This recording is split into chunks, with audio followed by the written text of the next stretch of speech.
This is such a stupid idea, but I've already wasted too much time and money not to talk about this bus fire of a show.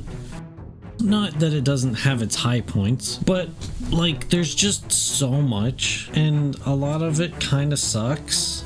Realistically, how many people have watched every single season from the Walking Dead universe? It goes without saying, spoilers for the entire series, even though I haven't seen most of it, I know enough to be dangerous. I have a complicated history with The Walking Dead. I dropped off at the beginning of season 7 like many others and kinda stopped paying any attention to it after hearing about Carl and Rick, but I've always wanted to go in depth on the series. In fact, I've tried to start this project so many times over the years, but I always get stuck in the middle of season 2, which I won't be getting into in this video. For anybody who doesn't know by now, Walking Dead is a comic book turned multi-show franchise so big, it's gotta be getting close to being on the list for most content in a TV franchise. Maybe? The show started in 2010 and was one of the series that started the prestige TV boom. AMC had Mad Men and Breaking Bad, but those were produced by other companies. They wanted an IP all their own, and it would go on to be the #1 show watched by adults for 5 years straight. The point of the show was to faithfully adapt the comic book with slight sidetracks to build out the lore Robert Kirkman wasn't able to do with the pace he needed to get each issue out on time. Or at least that was Frank Darabont's plan. After AMC booted him off the series, they've taken this franchise so far off the original comic story it scarcely resembles what Kirkman had originally made. But season 1 is one of the most perfect setups a show could ever have. All the amazing, well-rounded characters they create, the dark tone that runs throughout, and the fantastic character-driven drama and action that's the main focus of the show. However, from episode 1, the cracks in that foundation were there that would only get even worse as the show went along. Preferential attention to certain characters, inconsistent logic to serve a shock or coolness, and cutting corners to stretch the budget keep this season from being a perfect show in the same lines as Breaking Bad, although it is iconic. Look, there's a zombie! There's a zombie! The first 15-ish minutes don't just set up the dark tone of the show with an amazing cold open. Little girl? Wow, no story kills kids, and in the first scene, that's why it's so effective. But it also establishes the main characters we're going to be following for much of the near future.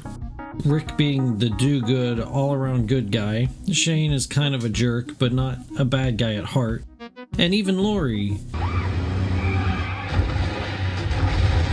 We already know these archetypes, which is why they spend the rest of the time on screen testing the characters and changing them.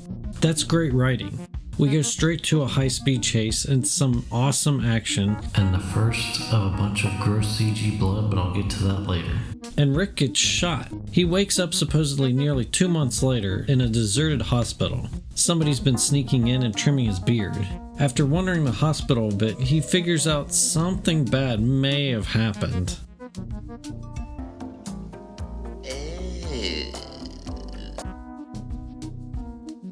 Brother, what's that? He decides it's a good idea to get the hell out of there. Holy Jesus. What is that? And runs into fellow survivors Morgan and his son Dwayne. Or rather, his face runs into Dwayne's shovel. Rick wakes up to meet his new friends, and Morgan explains to him the current situation. The world's f***ed. Zombies are everywhere. Don't you get bit? Honestly, with how the show does a lot of the minor characters, it's very surprising how actually realized Morgan feels with how little time we spend with him in this episode. I know he returns later, but in this season we spend maybe 10 minutes with him and Dwayne, and it's like we know everything about him already. His backstory, what's important to him, his motivations. Rick takes them to the police station for some nice warm water and to stock up on guns and ammo, when one of his former fellow officers, now zombified, shows up. Rick shoots him and we get a bunch of slow-mo CGI blood. Remember that? The gross-looking CG is back. In the commentary, Darabont claims, We did have a mixture of old-school squibbing and some CGI enhancement done by Stargate. our philosophy was, when it comes to the effects in the show, mix it up as much as you can. The more you mix that stuff up, it seems, I think, the tougher it is to tell exactly what the techniques are that are being used. There was no squibbing, there was no gun flash, there was no blood. This was all timed off of my firing a blank off camera to get the actors responding exactly when we needed to.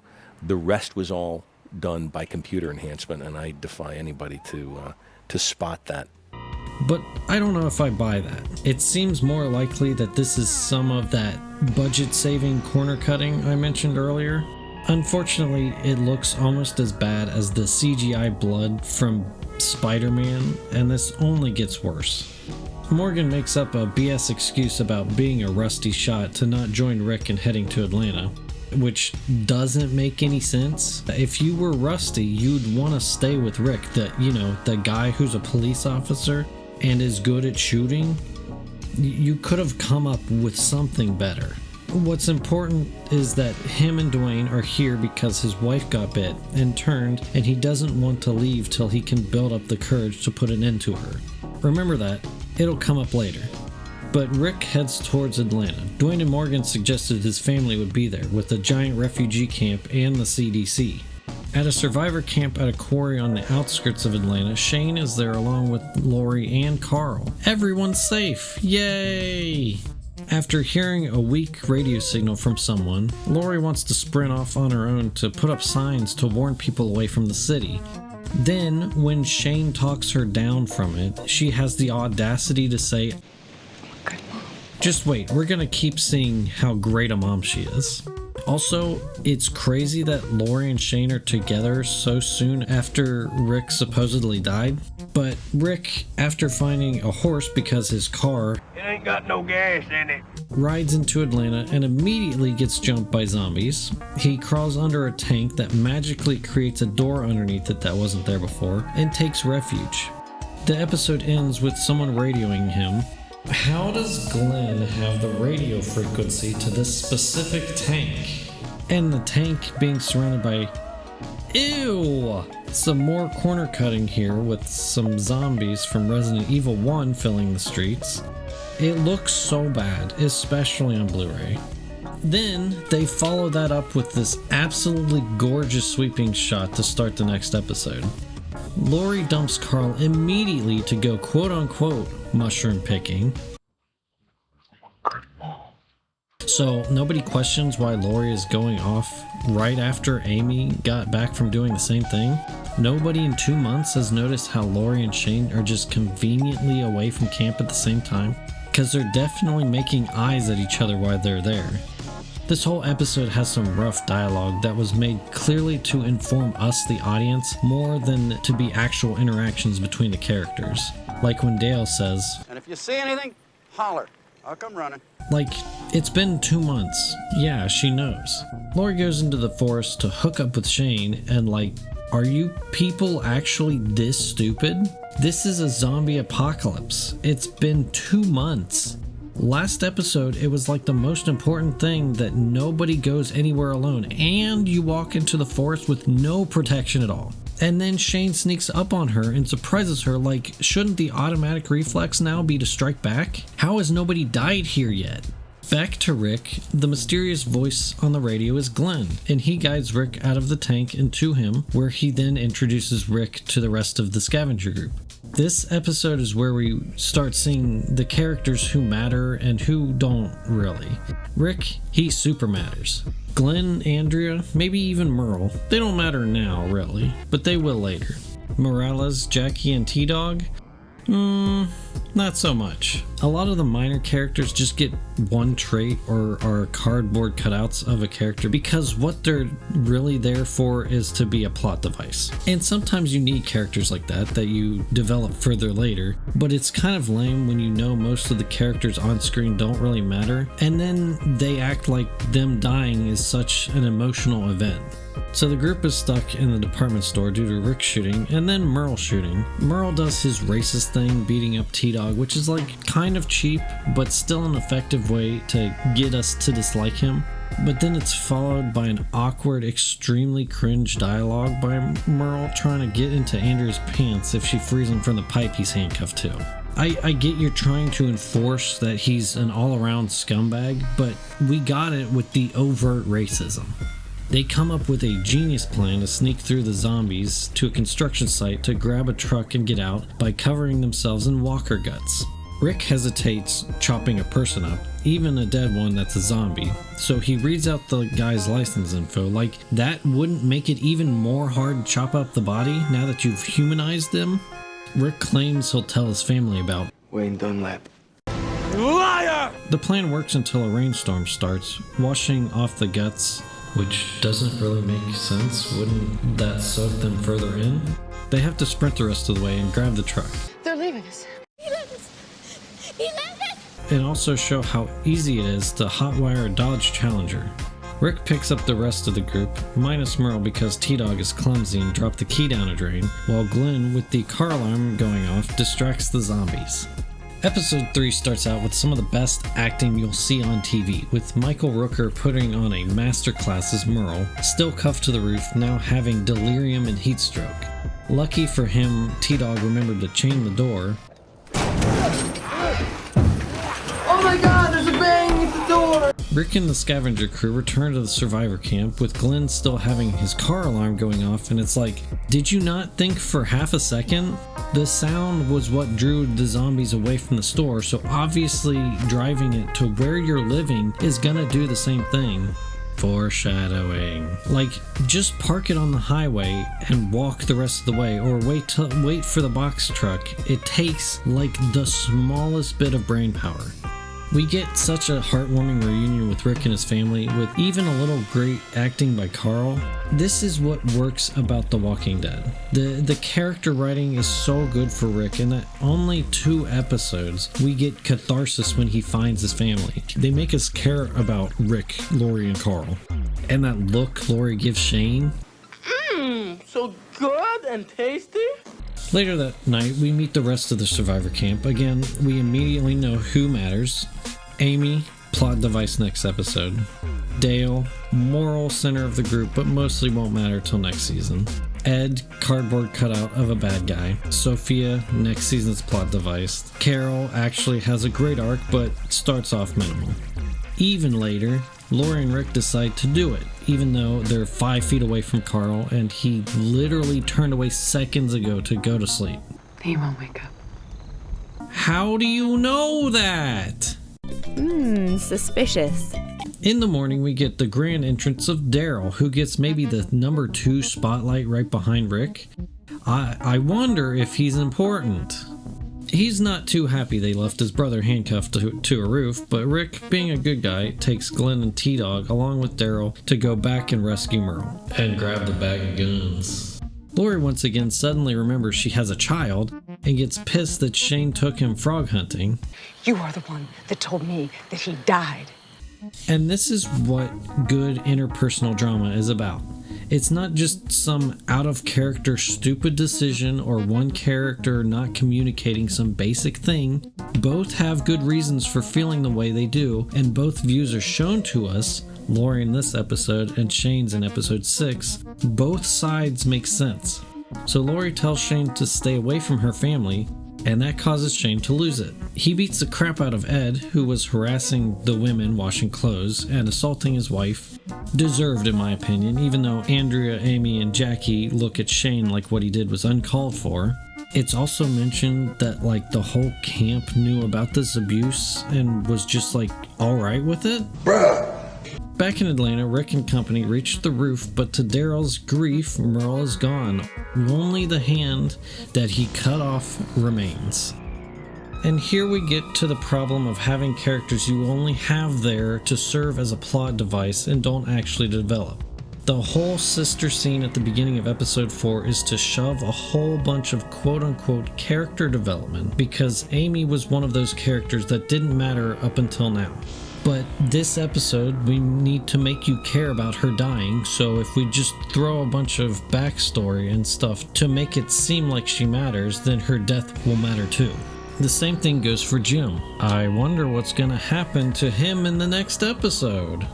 Wouldn't it be better if you actually set up the characters over the last few episodes so we naturally grow to like them and their deaths have that emotional weight you want them to?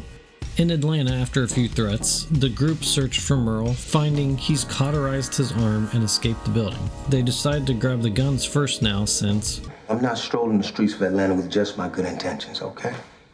back at camp, Jim is digging grave holes, and despite how little they give him, Jim's acting in the scene is fantastic. He has heat stroke and has to be subdued. They tie him up, which Amy's actor in the commentary points out. We always thought this was interesting that digging holes in the afternoon sun would elicit this kind of punishment, whereas some other people on the show who like beat their wives could just freely go into their tent and not really worry about it. So after Jim cools off a bit, he tells Lori to keep a close eye on her kid, to which she immediately lets him run off with Shane, who she told to stay away from her family like the same day. In the Atlanta streets, they've created a brilliant plan of how to get the guns back. Glenn gets the guns and everyone else hangs back and waits. You got some balls for a Chinaman. I'm Korean. Also, dude, Chinaman is not the preferred nomenclature. Asian American, please. This would have worked if another group hadn't shown up and kidnapped Glenn, accidentally leaving one of their own guys behind. This could have been such a great segment of the show where the two groups have conflict over the guns, but it seems like there's no time. We gotta do something real quick, so Rick and the boys are away when the zombies attack the camp, and they show up later, and they end up rushing through everything. It's basically, where's your boss? Old folks home. Give me the guns. They're my guns. Give me Glenn back. I'll give you your kid back. Give me the guns or come gunning. We gunning. I want problems, always!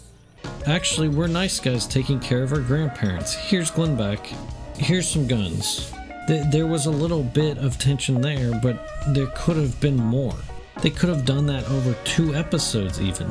But then the zombie attack wouldn't line up, and it wouldn't have made the argument between the CDC and Fort Benning a no-brainer. It sucks that they would introduce this subplot only to gloss over it. They even cut out what happened to them at the beginning of season 2, which is just a perfect example of how little they care about certain characters and how they only serve the plot. We'll get into how much they ruin characters next season though. It's time for the obligatory action scene where a bunch of the plot devices get killed off. I mean, oh no, not Amy. She was gonna do something, I'm sure of it. Rick's group arrives just in the nick of time and helps save the day. All the main characters are fine. Right, Jim?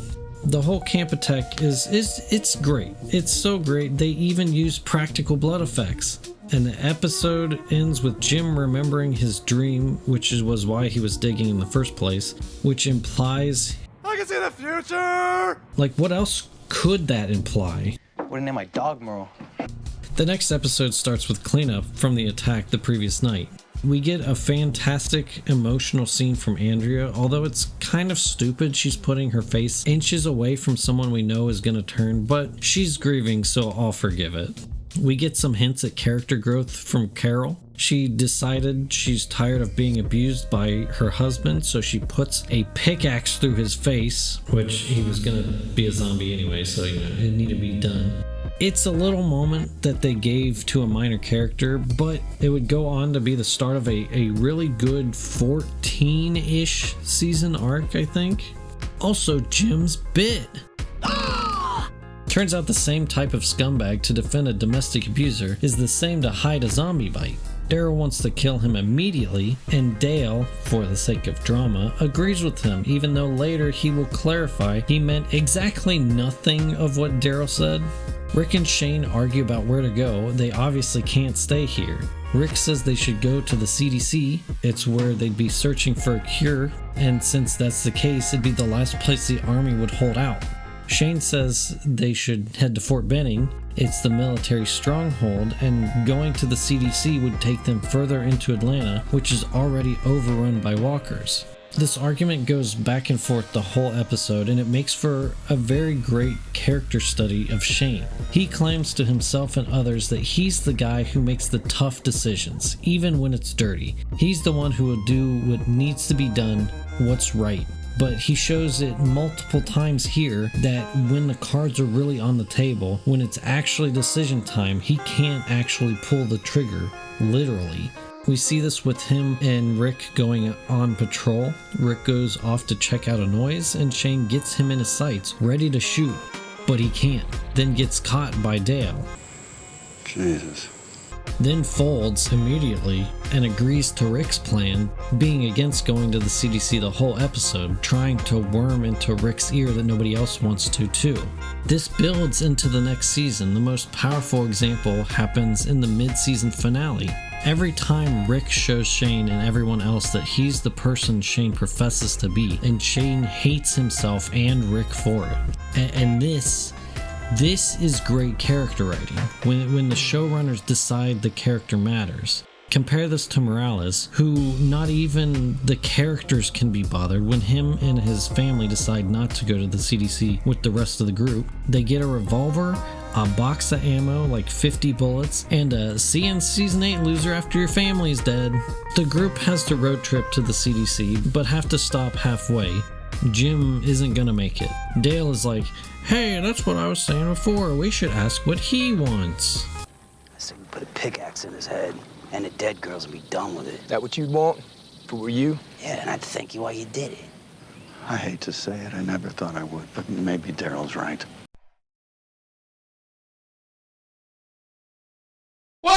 They have a nice send-off for Jim where everyone pays their respects, and it's cool to see everyone being affected by this, but the emotional weight doesn't hit us because, again, like Amy and Morales, we've had like 3 sentences of character from him. We cut over to Dr. Edwin Jenner at the CDC. Apparently there's no cure, no progress at all. Like an idiot, he messes up the experiment he's performing, dooming any possibility for treatment or cure. But also, what imbecile, especially at the CDC, decided that they should put the samples of the things being experimented on in the same place you're doing the experiment, where if something happens and there has to be decontamination, literally everything blown up and the entire experiment, which is important, is all f***ed. It's just so stupid. Rick and the group reach the CDC and start banging and shouting to be let in. Let me in! Let me in! And unsurprisingly, walkers show up. Like, what is wrong with these people? Do they have no brains? Like, why are you being so damn loud? The zombies are drawn by noise. Get it through your head. The best strategy is to not be yelling and shooting guns off. Yes, Andrea in season 2, I am looking at you. Ugh. But at the last second, the doors open. We start the last episode with a Shane flashback. The outbreak is happening and he's trying to get help for Rick at the hospital. He watches as the military just starts executing everyone, but also somehow gets jumped by the zombies. Also, one of the military guys looks right at Shane and doesn't shoot him, so their methodology of who gets executed is kind of confusing. He tries to lift Rick to carry him out, but he can't, and then he hides behind the bed as a soldier looks in the room. They're killing people in the hospital, but don't shoot Rick for some reason. Again, very unclear who's getting killed and for what reason. Shane can't hear Rick's heartbeat, which is why he told Lori he was dead, connecting back to why the drama between them is actually fantastic. Most of the present day part of this episode is major exposition. Turns out Jenner is also a plot device. His job is to explain everything that's happening and then explode. He tells how most of the scientists either left or off themselves. He's literally the last one trying to find a cure. The French were the last ones coming close to figuring anything out. What happens when an infected person dies and reanimates? Hey kid, you wanna see a dead body? Ooh! Shane continues his spiral into villainy by explaining to Lori what happened in the flashback, but also then tries to take advantage of her. Yikes. This whole episode brings up a bunch of questions and hints at answers that are actually interesting and I want to know, and is why me and a lot of other people kept watching.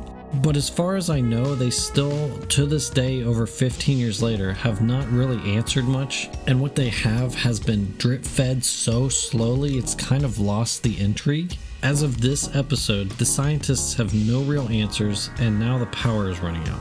When the timer hits 0, the building will blow up, which doesn't make any sense at all. The CDC blowing up in a case of catastrophic power failure is the dumbest thing I've ever heard. Literally an explosion and the charred ruins of the building would throw everything they don't want to get out into the air, and it would expose it all anyways.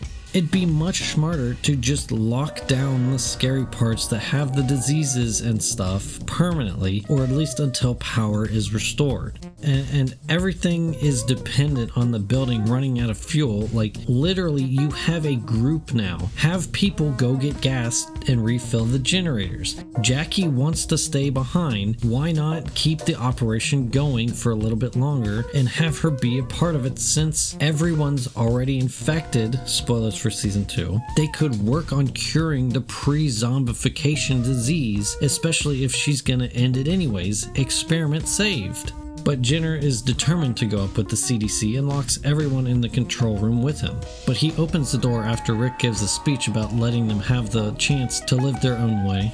Jackie decides to stay and blow up, along with Andrea. Dale decides if Andrea's dying, then he should too. There's a whole discussion between the two where it's kind of the opposite of the Rick and Shane conflict earlier, where we can understand both sides of the argument, but they never really established the exact relationship the two of them have. So there's no real emotional resonance here. Like, it seems like he's kind of a fatherly figure to Andrea and Amy, but he also kind of seems that way about everyone at the camp. In the comics, there's a strange romance between the two of them, which has its own problems. But I think, especially in season 2, the conflict between the two of them is more annoying than anything and doesn't work at all. Dale's ploy is enough to get Andrea to leave, and they escape before the building explodes. Also, what the hell? Nobody at all tried to talk Jackie out of staying? All this for Andrea, but nothing for Jackie? I think the way they treat Jackie is the most egregious, above even Amy. Amy was used as a plot device. Jackie was just there. They literally didn't use her at all and then kill her off for no reason. Honestly, I feel bad for the actor who played her because she didn't really get a chance to do anything. The remaining survivors escape to their cars, and then the CDC blows up. The season ends with everyone looking pensively towards the future.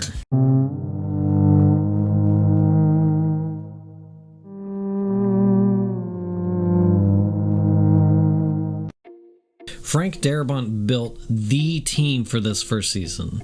On top of him, he got Robert Kirkman, the comics original writer, on as a producer and occasional episode writer. Bear McCreary doing the music, Greg Nicotero, master makeup effects guy, and one of the best casts ever on the project. There's nothing that could mess this group up, right? So following The Walking Dead Season 1 airing, it was a huge success and obviously got renewed. That's great news. Well, turns out at the time AMC had already given most of their budget to the highly popular Mad Men to continue that show, and with The Walking Dead they could only afford about 2/3 per episode of what they used for Season 1. Well, no problem. At least Frank had some good ideas they can do. Maybe just do another short season and tell a really awesome story and then, expand later, right? So the thing was, AMC was really smart, and knowing they had less budget to work with, they made the genius decision to increase the episode count to 13 for season 2.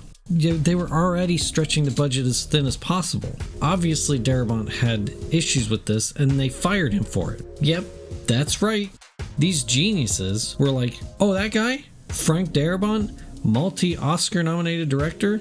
The guy who created this whole show for us? Fired. And they put the episode 5 writer, Glenn Mazzara, in charge. And let me tell you, you can tell. After he's gone, the show immediately looks less cinematic. It feels cheaper. obviously because it was. We're stuck in basically one location for most of season 2. The drama becomes contrived and pointless. They blow the zombie effects budget in 3 episodes. Everything that is a slight annoyance in season 1 kills season 2. It turns from a filmmaker's creative baby to a corporate committee-run product.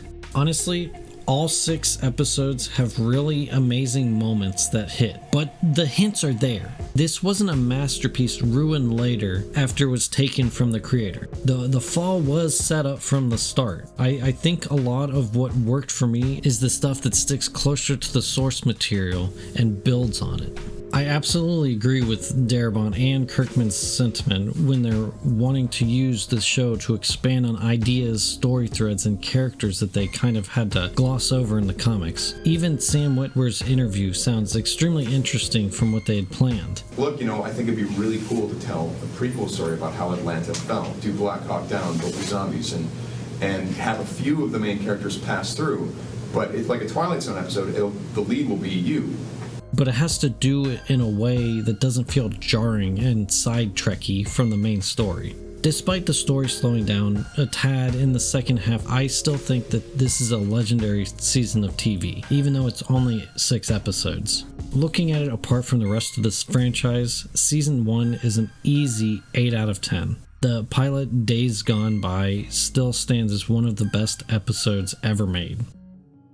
So I'm going to take a slight breather between this and season 2. I've been trying to figure out how to do this series for a couple of years at least. So the amount of Walking Dead I've absorbed so many times. But don't worry, I will absolutely continue this series. All 28 seasons and counting. Before that though, the beginning of Star Wars sequel trilogy Deconstructed. A tired topic, I know, but as a massive Star Wars fan, I need to in-depth analyze these movies. Toxic online discourse be damned. These movies aren't bad for the reasons most people say they are. If you made it this far, I'm impressed. You must really love The Walking Dead, or hate it, I don't know. Walking Dead will return soon. Stay tuned. Leave a comment. Am I just a hater on Lori? Did you love or hate season 2? How stupid am I for doing this whole franchise? Thank you everyone for watching, and I will see you next time. Bye.